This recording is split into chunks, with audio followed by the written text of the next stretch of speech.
ಸ್ನೇಹಿತರೆ, actually bike taxi ಬೆನ್ನಲ್ಲೇ ಇನ್ನೊಂದು ಶಾಕಿಂಗ್ ಸುದ್ದಿ ಏನಪ್ಪಾ ಅಂತಂದ್ರೆ, ಸ್ವಿಗ್ಗಿ ಝೊಮ್ಯಾಟೊ ಏನು ಡೆಲಿವರಿ ಬಾಯ್ಸ್ ಮತ್ತೆ ಅಮೆಝಾನ್, ಫ್ಲಿಪ್ಕಾರ್ಟ್ ಯಾವುದೇ ಇರಲಿ, ಸೊ ಈ ಡೆಲಿವರಿ ಮಾಡುವಂತ ವೈಟ್ ಬೋರ್ಡ್ ಅಲ್ಲಿ ಮಾಡ್ತಾ ಇದ್ರು. ಬಟ್ ಇನ್ಮೇಲೆ ಯೆಲ್ಲೋ ಬೋರ್ಡ್ ಅಲ್ಲಿ ಮಾಡಬೇಕು ಅನ್ನೋ ಒಂದು ಆದೇಶನ ತಗೋಬರೋ ಸೂಚನೆಯನ್ನ ಸರ್ಕಾರ ಕೊಟ್ಟಿದೆ. ಸೊ ಅದ್ರ ಬಗ್ಗೆ ನಮ್ಮ ಸ್ವಿಗ್ಗಿ ಝೊಮ್ಯಾಟೊ ಹುಡುಗರು ಏನ್ ಹೇಳ್ತಾರೆ ನೋಡೋಣ. ಸರ್ ನಮಸ್ತೆ. ಸರ್ ನಮಸ್ಕಾರ.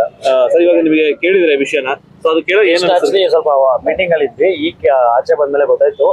ಈಗ ಸ್ವಿಗ್ಗಿ ಝೊಮ್ಯಾಟೊ ಕೂಡ ಈಗೇನು ಬೈಕ್ ಟ್ಯಾಕ್ಸಿ ಅಂತ ಅದಕ್ಕೂ ಯೆಲ್ಲೋ ಬೋರ್ಡ್ ಮಾಡಿಸ್ಬೇಕು, ಅದೇ ತರನೇ ಸ್ವಿಗ್ಗಿ ಝೊಮ್ಯಾಟೊಗೂ ಮಾಡಿಸ್ಬೇಕು ಅಂತ ಕೇಳ್ಪಟ್ವಿ. ಸರ್, ಇದು ನನ್ನ ಪ್ರಕಾರ ತುಂಬಾ ಹೊಡೆತ ಬೀಳ್ತದೆ. ಯಾಕಂದ್ರೆ ಸುಮಾರು ಜನ ಇದ್ದಾರೆ ಇಂಡಿಯಾದಲ್ಲಿ, ಸುಮಾರು ಲಕ್ಷ ಅಲ್ಲ, ಅದು ಕೌಂಟೇ ಇಲ್ಲ, ಸಿಕ್ಕಾಪಟ್ಟೆ ಇದ್ದಾರೆ. ಸೊ ಅಂತವ್ರೆಲ್ಲರಿಗೂ ಸಿಕ್ಕಾಪಟ್ಟೆ ತೊಂದರೆ ಆಗುತ್ತೆ ಇದು.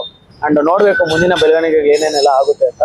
ಅಂಡ್ ನನಗೋದಿರೋ ಪ್ರಕಾರ ಇದು ವಾಪಸ್ ತಗೊಂಡ್ರೂ ಚೆನ್ನಾಗಿರ್ತದೆ. ಯಾಕಂತಂದ್ರೆ ಕಂಪ್ನಿಯವರು ಇದಕ್ಕೆ ಏನಾದ್ರು ಅಂದ್ರೆ ನಾವೇ ಮಾಡಿಸ್ಕೊಡ್ತೀವಿ, ನಾವೇ ಮುಂದೆ ನಿಂತು ನಾವು ನಡ್ಕೊಂತೀವಿ ಇದಕ್ಕೆ ಅಂತ ಅವ್ರು ಹೇಳಿದ್ರೆ ಚೆನ್ನಾಗಿರ್ತದೆ. ಇಲ್ಲ ಇದು ರೈಡರ್ಸ್ಗೆ ಮೀನ್ಸ್ ಡೆಲಿವರಿ ಬಾಯ್ಸ್ ಮಾಡಿಸ್ಕೊಬೇಕು, ಡೆಲಿವರಿ ಬಾಯ್ಸ್ ಇದನ್ನ ಫಾಲೋ ಮಾಡ್ಬೇಕು ಅಂದಾಗ ಸುಮಾರು ಜನಕ್ಕೆ ಇದು ಹೊಡೆತ ಬೀಳ್ತದೆ ಅಂತ ನನ್ನ ಅಭಿಪ್ರಾಯ. ಅಂದ್ರೆ ಅವರಾಗಿ ಕಂಪ್ನಿನ ಯೆಲ್ಲೋ ಬೋರ್ಡ್ ಮಾಡಿಸ್ಕೊಟ್ರೆ ನೀವು ರೆಡಿ ಇದ್ದೀರಾ ಮಾಡ್ಕೊಳಕ್ಕೆ? ಈಗ ಅನಿವಾರ್ಯ ಪರಿಸ್ಥಿತಿ ಮಾಡ್ಲೇಬೇಕು ಅಂತಂದ್ರೆ ಮಾಡ್ಲೇಬೇಕಾಗುತ್ತೆ. ಬಟ್ ಆದ್ರೆ ಇದು ಎಲ್ಲರಿಗೂ ಹೊಡೆತ ಬೀಳ್ತದೆ. ಓಕೆನಾ? ಇದು ಮಾಡಿಸ್ಕೊಳ್ಳೋದು ಎಲ್ಲರಿಗೂ ಹೊಡೆತ. ಇನ್ಶೂರೆನ್ಸ್ ಎಲ್ಲ ಕಟ್ಟಬೇಕಾಗುತ್ತೆ, ಟ್ಯಾಕ್ಸ್ ಜಾಸ್ತಿ ಇರುತ್ತೆ. ಅದನ್ನೇ ಹೇಳ್ತಿದ್ದೀನಿ ಸರ್. ನಾನು ಹೇಳಿದ್ದೀನಿ ಗೊತ್ತಾ, ಈಗ ಎಲ್ಲರೂ ಇಲ್ಲಿ ಏನ್ ಎಲ್ಲ ಡೆಲಿವರಿ ಬಾಯ್ಸ್ ಅಂತಿದ್ದಾರೆ, ಇಲ್ಲಿ ಈ ಫೀಲ್ಡ್ ಬಂದವರು ಸಿಕ್ಕಾಪಟ್ಟೆ ಪ್ರಾಬ್ಲಮ್ ಎಲ್ಲ ಇರೋರೇ ಬರೋದು. ಯಾಕಂದ್ರೆ ಇಲ್ಲಿ ಇವತ್ತು ಮನೆ ಬಿಟ್ಟು ಆಚೆ ಬಂದಿದೀವಿ ಅಂತಂದ್ರೆ ಮನೆಗೆ ಈವ್ನಿಂಗ್ ವಾಪಸ್ ಹೋಗ್ತೀವಿ ಅನ್ನೋದು ಗ್ಯಾರಂಟಿ ಇಲ್ಲ. ಇಂಥ ಕೆಲಸಕ್ಕೆ ಒಬ್ಬ ಡೆಲಿವರಿ ಬಾಯ್ ಅನ್ನೋ ಒಂದು ಕೆಲಸಕ್ಕೆ ಬರ್ತಾರೆ ಹುಡುಗರು ಅಂದ್ರೆ, ಸೊ ನೀವು ಯೋಚನೆ ಮಾಡ್ಬೇಕು ಅವ್ರು ಎಷ್ಟು ಅವರ ಒಂದು ಲೈಫ್ ನ ರಿಸ್ಕ್ ತಗೊಂಡು ಬರ್ತಾರೆ ಅಂತ. ಸೊ ಅಂತ ಅನಿವಾರ್ಯ ಪರಿಸ್ಥಿತಿ ಬಂದ್ರೆ ಮಾಡ್ಲೇಬೇಕು ಅಂತ ಬರೋದಾದ್ರೆ ಅವಾಗ ಖಂಡಿತ ಮಾಡಿಸ್ಕೊಳ್ಳೇಬೇಕಾಗುತ್ತೆ, ಮಾಡಿಸ್ಕೊಂತೀವಿ ಸರ್. ಸರ್, ನೀವೇನ್ ಹೇಳ್ತೀರಾ?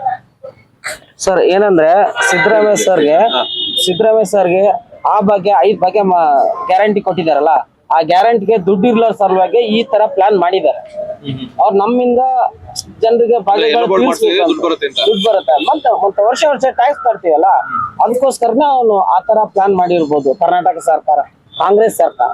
ಸರ್, ಇವಾಗ ಒಂದ್ ವೇಳೆ ಆತರ ಆದ್ರೆ ನಿಮ್ಗೆ ಎಷ್ಟು ಸಮಸ್ಯೆ ಆಗುತ್ತೆ, ಏನೆಲ್ಲ ಪ್ರಾಬ್ಲಮ್ ಬರುತ್ತೆ? ತುಂಬಾ ಸಮಸ್ಯೆ ಆಗುತ್ತೆ ಸರ್. ಆ ಟ್ಯಾಕ್ಸ್ ವರ್ಷ ಟ್ಯಾಕ್ಸ್ ಕಟ್ಬೇಕು, ಇಲ್ಲಿ ಬಾಡಿಗೆ ಕಟ್ಬೇಕು, ಬಾಡಿಗೆ ಕಟ್ಟಕ್ಕೆ ನಮ್ಗೆ ದುಡ್ಡಿರಲ್ಲ. ಮತ್ತೆ ಟ್ಯಾಕ್ಸ್ ಕಟ್ಟ ಅಂದ್ರೆ ಏನ್ ದೊಡ್ಡ ಶ್ರೀಮಂತರ ನಾವು, ದುಡ್ಕೊಂಡ್ ತಿನ್ನೋರು ನಾವು. ಅದಕ್ಕೂ ಕಲ್ಲಾಗ್ತಾ ಇದಾರೆ ಈ ಸಿದ್ದರಾಮಯ್ಯ ಸರ್. ದಯವಿಟ್ಟು ಸರ್, ಸಿದ್ದರಾಮಯ್ಯ ಸರ್ ದಯವಿಟ್ಟು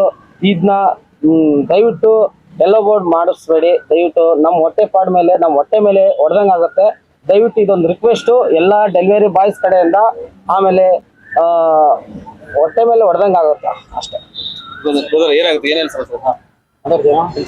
ಇಲ್ಲ, ನಮಗೆ ಕಂಪ್ನಿನವರೇ ಫಸ್ಟ್ ಆಫ್ ಆಲ್ ಏನ್ ಮಾಡ್ತಾ ಇದ್ದಾರೆ, ಗೌರ್ಮೆಂಟ್ ಅವ್ರು ಹೇಳಿದ್ರೆ, ಸೆಂಟ್ರಲ್ ಗೌರ್ಮೆಂಟ್ ಮತ್ತೆ ಕರ್ನಾಟಕ ಗೌರ್ಮೆಂಟ್ ಅವ್ರು ಎಲ್ಲರೂ ಹೇಳ್ತಾ ಇದಾರೆ ಏನೋ ಯೆಲ್ಲೋ ಬೋರ್ಡ್ ಮಾಡಿಸ್ಬೇಕು. ನಮ್ ಕಂಪನಿ ಕಡೆಯಿಂದ ಇನ್ನೂ ಯಾವ್ದು ನಮಗೆ ನೋಟಿಫಿಕೇಶನ್ ಬಂದಿಲ್ವಲ್ಲ.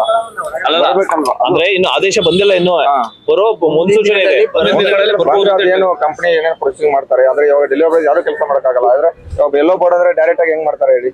ಇವಾಗ ಅದಕ್ಕೆಲ್ಲ ಪ್ರೊಸೀಸಿಂಗ್ ಇರುತ್ತೆ, ಏನೇನೋ ಡಾಕ್ಯುಮೆಂಟ್ಸ್ ಕೊಡಬೇಕು, ಮತ್ತೆ RTO ಹತ್ರ ಹೋಗ್ಬೇಕು, ಓಡಾಡಬೇಕು, ಅದಕ್ಕೆಲ್ಲ ಮತ್ತೆ ಖರ್ಚು ದುಡ್ಡು ಕೊಡಬೇಕು. ಯೆಲ್ಲೋ ಬೋರ್ಡ್ ಮಾಡ್ತಾರೆ, ತುಂಬಾ ಖರ್ಚು ಇರುತ್ತೆ. ಅದೆಲ್ಲ ದುಡ್ಡು ಯಾರು ಕೊಡ್ತಾರೆ? ಕಂಪನಿಯವ್ರು ಕೊಡ್ತಾರೆ. ಕೈಲಿಂದ ದುಡ್ಡು ಮಾಡ್ಸ್ಕೊಂಡು ಯೆಲ್ಲೋ ಬೋರ್ಡ್ ಮಾಡ್ತಾರೆ. ಇವಾಗ ಪಾರ್ಟ್ ಟೈಮ್ ಕಾಲೇಜ್ ಸ್ಟೂಡೆಂಟ್ ಅಂತ ಇರ್ತಾರೆ, ಎಷ್ಟೋ ಜನ ಸ್ಟೂಡೆಂಟ್ಸ್ ಗಳು ಮಾಡ್ತಾ ಇದಾರೆ ಪಾರ್ಟ್ ಟೈಮ್. ಅವ್ರೆಲ್ಲ ಪಕ್ಕಂಗಾರೆ ಯೆಲ್ಲೋ ಬೋರ್ಡ್ಸ್ ಮಾಡಿಸ್ಬೇಕಾಗತ್ತಾ? ಇವಾಗ ಪಾರ್ಟ್ ಟೈಮ್ ಇವಾಗ ನಿಮ್ಮ ಮನೇಲಿ ಅಂತ ಅನ್ಕೊಳ್ಳಿ, ಇವಾಗ ನಿಮ್ಮ ಮನೆಯವ್ರಿಗೆ ಗೊತ್ತಿಲ್ಲದಂಗೆ ಕೆಲಸ ಮಾಡ್ತಾ ಇದ್ದಾರೆ. ಇವಾಗ ಕಾಲೇಜ್ ಸ್ಟೂಡೆಂಟ್ ಎಷ್ಟೋ ಊರ್ ಬಿಟ್ಟು ಬಂದವ್ರು ಬೆಂಗಳೂರಲ್ಲಿ college student part time bike ತಗೊಂಡಿರ್ತಾರೆ. ಅಂದ್ರೆ ಮನೇಲಿ ಕೊಡ್ಸಿರ್ತಾರೆ. ಅದೇ ಬೈಕಲ್ಲಿ ಒಂದು ದಿನಕ್ಕೆ 100-200 ಖರ್ಚಿಗೆ ಊಟಕ್ಕೂ ಅಂತ ಹಾಸ್ಟೆಲ್ ನೋಡ್ಕೊಂಡು ಖರ್ಚು ನೋಡ್ಕೊತಿರ್ತಾರೆ. ಅವ್ರಿಗೆ ಒಮ್ಗೆ ಡೈರೆಕ್ಟ್ ಆಗಿ ಯೆಲ್ಲೋ ಬೋರ್ಡ್ ಅಲ್ಲಿ ಮಾಡಿ ಅಂತಾರೆ. ಅವರು ಇವಾಗ ಯೆಲ್ಲೋ ಬೋರ್ಡ್ ಮಾಡ್ಸಕ್ಕಾಗತ್ತಾ? ಎಲ್ಲರೂ ಹೊಟ್ಟೆ ಪಡಿಕಂತಾರ. ಅಂದ್ರೆ ನೀವ್ ಹೇಳೋ ಪ್ರಕಾರ ಎಷ್ಟೋ ಜನ ಓದೋ ವಿದ್ಯಾರ್ಥಿಗಳು ದುಡಿಮೆಗೋಸ್ಕರ ಅಂದ್ರೆ ಸ್ವಲ್ಪ ಕಷ್ಟ ಇರೋದ್ರಿಂದ ಖರ್ಚಿಗೆ ಅವ್ರಿಗೆ ದಿನ ಖರ್ಚಿಗೆ ಆಗತ್ತಲ್ಲ. ಊಟದ್ದು ಏನಾದ್ರು ರೂಮ್ ರೆಂಟ್ ಅದೆಲ್ಲ ಖರ್ಚು ಹೋಗುತ್ತೆ ತಾನೆ. ಇವಾಗ ಯೆಲ್ಲೋ ಬೋರ್ಡ್ ಮಾಡಿಸಿದ್ರೆ ಎಲ್ಲರಿಗೂ ಹೊಡ್ತಾ, ಪಾರ್ಟ್ ಟೈಮ್ ಮಾಡೋರಿಗೆ, ಫುಲ್ ಟೈಮ್ ನಂತರ ಫುಲ್ ಟೈಮ್ ಮಾಡೋರು ನಮ್ಗೂ ಹೊಡ್ತಾ ಆಗುತ್ತೆ. ನಾವು ಇವಾಗ ಎಲ್ಲ ಟ್ಯಾಕ್ಸ್ ಎಲ್ಲ ಕಟ್ಬೇಕಾಗತ್ತಲ್ಲ. ನಾವು ಎಲ್ಲ ಪ್ರೊಸೀಜರ್ ಎಲ್ಲ ಗೌರ್ಮೆಂಟ್ ಇವಾಗ ಹೇಳಿದ್ರೆ ರೂಲ್ಸ್ ಕಂಪ್ನಿನೂ ಫಾಲೋ ಮಾಡ್ಬೇಕು, ನಾವು ಫಾಲೋ ಮಾಡ್ಲೇಬೇಕು.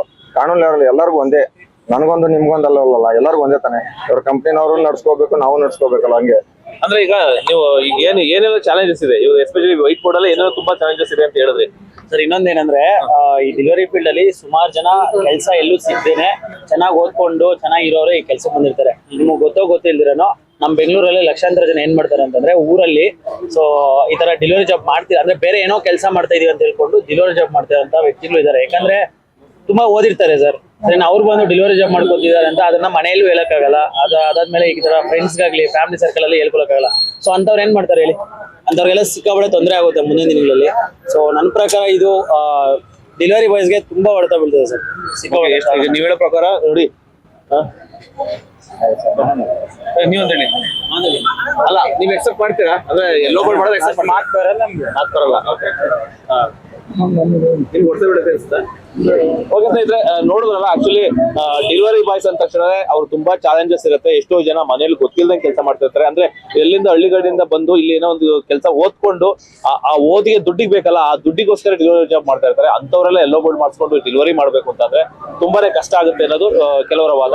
ಮತ್ತೆ ಇನ್ನ ಫುಲ್ ಹೇಳಿ. ಇಲ್ಲ, ಇವಾಗ ಅದ್ರಲ್ಲಿ ಬೇರೆ ಬೈಕ್ ಟ್ಯಾಕ್ಸಿ ಬೇರೆ ಬ್ಯಾನ್ ಆಗಿದೆ. ಇವಾಗ ರೆಗ್ಯುಲರ್ ನಾವು ಯಾವ್ದು ಫುಡ್ ಮಾಡ್ಕೊಂಡೇ ಇದ್ದಿದ್ವಿ.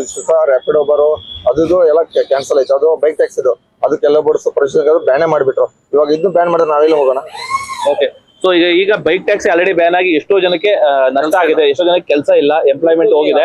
ಅದ್ರ ಜೊತೆ ಈ ತರ ಏನಾದ್ರು ಈ ತರ ಎಲ್ಲೋ ಬೋಲ್ಡ್ ಮಾಡಿದ್ರೆ ಇದ್ರಲ್ಲೂ ತುಂಬಾ ಹೊಡ್ತಾ ಬೀಳುತ್ತೆ. ಆಮೇಲೆ ತುಂಬಾ ಕಷ್ಟ ಆಗುತ್ತೆ. ಯಾಕಂದ್ರೆ ನಾವೇ ಆಲ್ರೆಡಿ ಚಾಲೆಂಜ್ ಲೈಫ್ ಅಲ್ಲಿ ಇದ್ದೇವೆ. ಕೆಲವರು ಹೇಳಿದ್ರು ಬೆಳಿಗ್ಗೆ ಬಂದ್ರೆ ಸಂಜೆ ಹೋಗ್ತೀವೋ ಇಲ್ವೋ ಅನ್ನೋ ಗ್ಯಾರಂಟಿ ಇರೋದಿಲ್ಲ. ಸೊ ಇನ್ಶೂರೆನ್ಸ್ ಇರೋದಿಲ್ಲ, ESI ಇಲ್ಲ, PF ಇಲ್ಲ, ತುಂಬಾ ಕಷ್ಟಗಳಿದೆ. ಈ ಕಷ್ಟಕ್ಕೆ ಬರೋದು ಅಂದ್ರೆ ತುಂಬಾ ಓದಿರೋರೇ ಈ ಕೆಲ್ಸಕ್ಕೆ ಬರ್ತಿದೀವಿ. ಎಲ್ಲೂ ಕೆಲಸ ಸಿಗದೆ ಇದ್ದಾಗ ಬೇರೆ ದಾರಿ ಇಲ್ಲ, ಬದುಕಲೇಬೇಕು, ತಿನ್ಲೇಬೇಕು. ಸೊ ಯಾಕಂದ್ರೆ ಹಸಿವು ಕೇಳಲ್ಲ ಅಲ್ವಾ? ಸೊ ಎಷ್ಟೇ ಓದಿರ್ಲಿ, ಓದಿರ್ನು ಕೇಳಲ್ಲ, ಹಸಿವಿಗೆ ದುಡ್ಡು ಬೇಕೇ ಬೇಕು. ಸೊ ಅದಕ್ಕೋಸ್ಕರ ಕಷ್ಟಪಟ್ಟು ನಾವು ಎಷ್ಟೋ ಓದಿರೋರು ಮಾಡ್ತಾ ಇದೀವಿ ಅನ್ನೋ ಒಂದು ವಾದನ ಹೇಳಿದ್ರು. ಆ ರೀತಿ ಏನಾದ್ರು ನೀವು ಹತ್ರ ತರ್ತೀನಿ ಅಂತಂದ್ರೆ ದಯವಿಟ್ಟು ಈಗ ಯಾರಿಗೆಲ್ಲ ಕೆಲಸ ಇಲ್ಲೋ ಕೆಲಸ ಕೊಡ್ಸ್ಬಿಟ್ಟು ಆತರ ಒಂದು ಫಾಲೋ ಅಪ್ ಮಾಡಬೇಕು. ಯಾಕಂದ್ರೆ ಈಗ ಯಾರು ಲಕ್ಷಾಂತರ ಜನ ಇದ್ರಲ್ಲ, ಅಷ್ಟು ಜನಕ್ಕೆ ಒಂದೇನೋ ಒಂದು ಕೆಲಸ ಕೊಡ್ಸಿ, ಯಾವ್ದೋ ಒಂದು ಕಂಪ್ನಿಯಲ್ಲಿ ಆಗಿರ್ಬೋದು, ಇಲ್ಲಾಂದ್ರೆ ಯಾವ್ದೋ ಒಂದು ಗೌರ್ಮೆಂಟ್ ಚೆನ್ನಾಗಿ ಓದಿನ ತಕ್ಕಟ್ಟಾಗಿ ಚೆನ್ನಾಗಿ ಓದೋರಿಗೆ ಗೌರ್ಮೆಂಟ್ ಕೆಲಸ ಇದು ಕೊಡ್ಸಿ, ನಮ್ಗೆ ಯಾವ್ದಾದ್ರು ಒಂದು ಫ್ಯಾಕ್ಟ್ರಿ ಕೆಲಸ ಆದ್ರೂ ಕೊಡ್ಸಿ, ಪರವಾಗಿಲ್ಲ. ನಮ್ಗೆ ಈಗ ಏನ್ ನಾವು ಡೆಲಿವರಿ ಜಾಬ್ ಅಲ್ಲಿ ನಾವು ದುಡಿತಾ ಇದ್ವಿ, ಆ ಸಂಬಳನ ಒಂದು ಯಾವ್ದೋ ಒಂದು ಪ್ರೈವೇಟ್ ಕೆಲಸ ಕೊಡಿಸ್ಬಿಟ್ಟು ಅದಾದ್ಮೇಲೆ ಈ ಒಂದು ಇದನ್ನ ಮಾಡಿದ್ರೆ ತುಂಬಾ ಚೆನ್ನಾಗಿರ್ತದೆ. ಇದು ನನಗೆ ಗೌರ್ಮೆಂಟ್ ಒಂದು ರಿಕ್ವೆಸ್ಟ್.